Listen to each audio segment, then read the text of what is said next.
Hey, it's Nico here from Outdoors Anonymous. Today's video I'm going to show you guys how to zero your rifle for 200 yards, but doing it at 50 yards.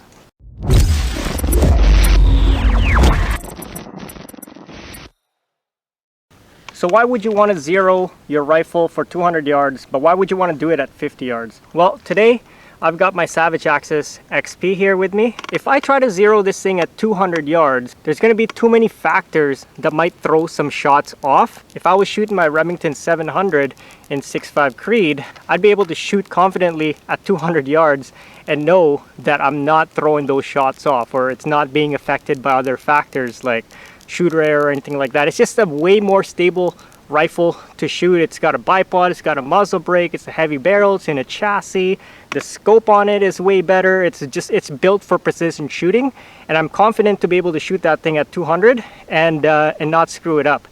But a hunting rifle like this, where it's a 20-inch barrel, it's not a heavy barrel, it's not in a chassis, it doesn't even have a bipod to rest it on, so it's not going to be super stable. So the platform itself is not built for extreme stability for long-range shooting. So that's why I'm not confident to shoot this thing at 200 yards and know that it wasn't affected by, say, bad recoil management, or maybe I flinch, or maybe I just threw it off or something like that. I can't do that at 200 yards, not with this platform. But at 50 yards, it's different. I know at 50 yards, I'm not going to screw it up that bad. I can shoot it on 3 power on this scope, and I can still see the target clearly, and there's just going to be way less factors and way less human error as well on my part that can screw up a shot at 50 yards. So that's why we want to give this thing a 200 yard zero, but we're going to do that shooting it at 50 yards. And I'm going to show you guys how to do that. Alright, so I'm going to try to keep this video as short and sweet and to the point as possible. Usually my videos are like 10 to 20 minutes long. I'm going to try to keep this video around 5 minutes and just really get straight to the point. So I'm going to pull up my ballistic calculator here, and I'll show you guys what the ballistics look like for this gun and the new ammo that I bought for this. Another reason why I'm re-zeroing this thing is because I just bought new ammo for it, and this ammo is readily available for me. It's Federal Fusion in 308. It's 150 grain, and the ballistic coefficient on this thing, it ain't bad. It's 0.414 or something like that, so it's not bad at all. It's better than the Seiko game heads I was using previously, and the Federal Power Shocks that I was using before that. Power Shocks had like a 0.27 ballistic coefficient or something like that, or 0.313 or something, but this is 0.414, so it's got better ballistics than the other ones that I was using previously. So that's why I'm going to re-sight this rifle in. And also, another reason is I did previously have this rifle sighted in at 100 yards, or actually 100 meters, but we're changing our zero now to 200 yards, and have a different video coming up explaining exactly why I did that. So make sure you guys stay tuned for that video. Alright, so pulling up the ballistic calculator app over here on my phone. In the video, I'm just going to have it posted somewhere over here off to the side so you guys can see what I'm looking at. So there it is, there's the ballistics. I punched in the data on here. It's a 308, 150 grain, 2454 FPS. That's not the exact muzzle velocity. I don't have a chrono, that's just what it says on the box. Sight height 2 inches, zero range, 200 yards. So like I said, we want to zero this thing for 200 yards. And I'll show you guys at 50 yards. A lot of people call it a 50-200 yard zero, because when you're zeroed in at 50, you're pretty much zeroed in at 200. But as you guys can see here, it's not exact. So sometimes you get lucky and you zero it in at 50, but you're actually 0.3 inches higher, which is what you're supposed to be according to the ballistic calculator here, right?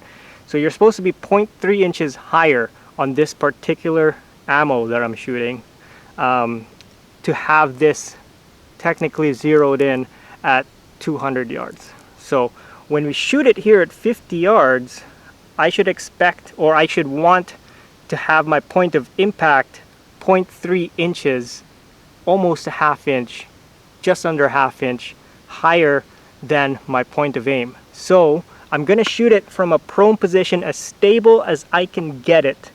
Again, this gun is not the most stable in the world. There's muzzle rise, it's not a precision rifle. So I'm going to shoot as accurately and as stable as possible at my target over there 50 yards away, and we'll see if we can get it so that the point of impact is 0.3 inches higher than my point of aim. So I'm going to shoot not at the middle bullseye. I'm going to shoot at one of the little numbers off on the left side, off to the left side of the bullseye. There's numbers on there. I'm going to pick an even smaller target and try to aim for one of those so we can be as precise as possible.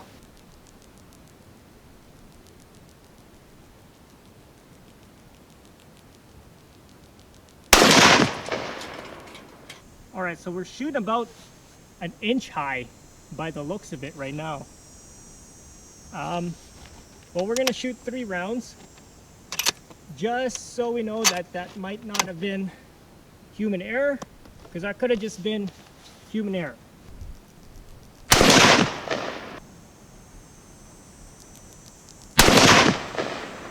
So I was aiming at this number 6 right there. So we're definitely about, we're about an inch and a half high. Actually, I was aiming right there, 1.5 inches. So we want to move it. If we were shooting at 100 yards, we would move it 6 clicks. So 1, 2, 3, 4, 5, 6. It's a quarter inch per click. So we're at 50 yards, so we want to times that by 2. That's 12 clicks, and we should be shooting right there. Okay, so we'll shoot for number 6 again after we make the adjustment. All right, so we'll make the adjustment here real quick, and what we'll do is we'll actually let the barrel cool down a little bit as well. So we want to go down 12 clicks, right? 1, 2, 3, 4, 5, 6, 7, 8, 9, 10, 11, 12. There you go. This scope is convenient because it's got this little knob that you can just turn. So that should put us, we'll go a little bit less actually, because we want to be 1/2 inch higher, right? So we'll go dial it back up. 2, 3, 4. We'll dial it back up. We dialed it back up 3 clicks. So essentially we brought it down 9 clicks. So that would be divided by 2, 4.5. So that would be an inch and about a quarter or something like that, lower than what we were shooting before. So that should put us at about 50 yards, being about 1/2 inch, or hopefully just under 1/2 inch high at 50 yards. But yeah, we'll let the barrel rest there and cool off for a little bit. Grab a drink of water because it is a hot day today, man. This sun, it's a scorcher out here today. We'll shoot at that same number 6 again.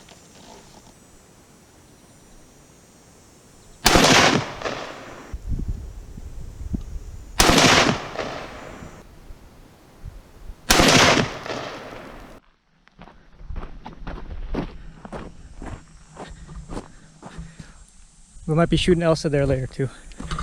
All right, so first one was up here, and then the second one was over here, I think, and the third one's right there.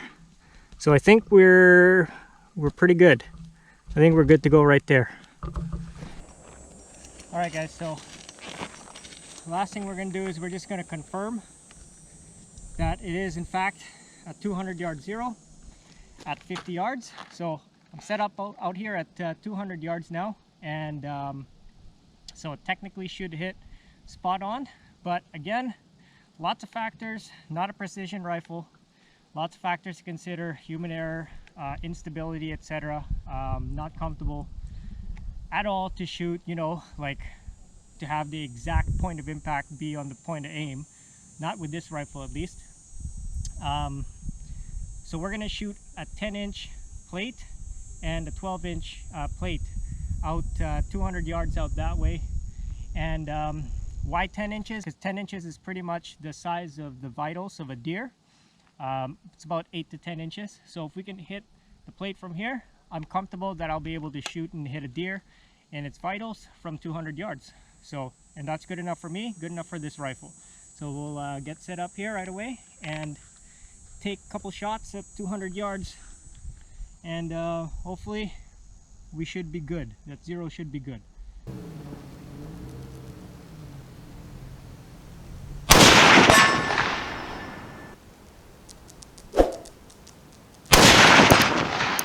Boom.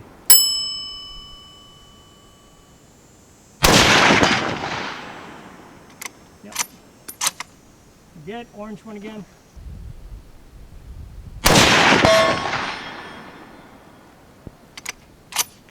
Right on.